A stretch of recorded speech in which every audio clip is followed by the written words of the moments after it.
Primo ospite Giovanni Del Ben, medico forense e nostro opinionista in materia di sanità. Ben trovati. Ritorniamo sulla vicenda dell'ospedale di Pordenone. Come la penso e come ho sempre pensato lo sapete.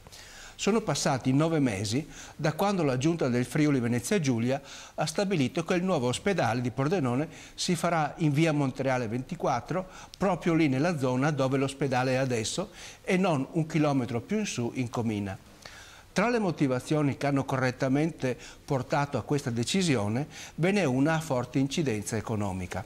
La scelta attuale dice no al project financing, ossia al fatto che privati costruiscano l'edificio e gestiscano servizi accessori in cambio di un canone di affitto che l'ospedale si impegnava a pagare per 20 o 30 anni.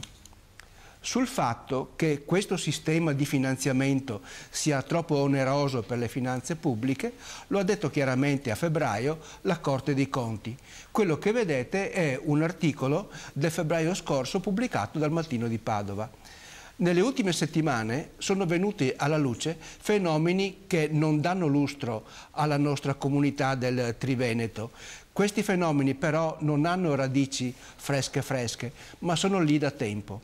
La costruzione di nuovi ospedali con il sistema del project financing è da tanto tempo e da molti cittadini messa in luce come possibile fonte di, inquinamento sociale.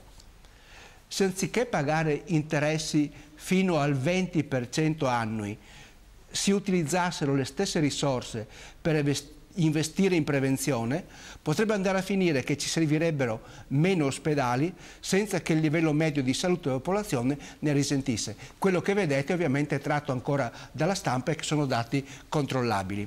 Siamo ancora in tempo per decidere di spendere meglio le limitate risorse pubbliche. Meglio spendere per quello che serve agli interessi dei cittadini che privilegiare costruzioni utili agli interessi e non di salute di pochi, neppure se quei pochi sono amici o amici degli amici di chi decide.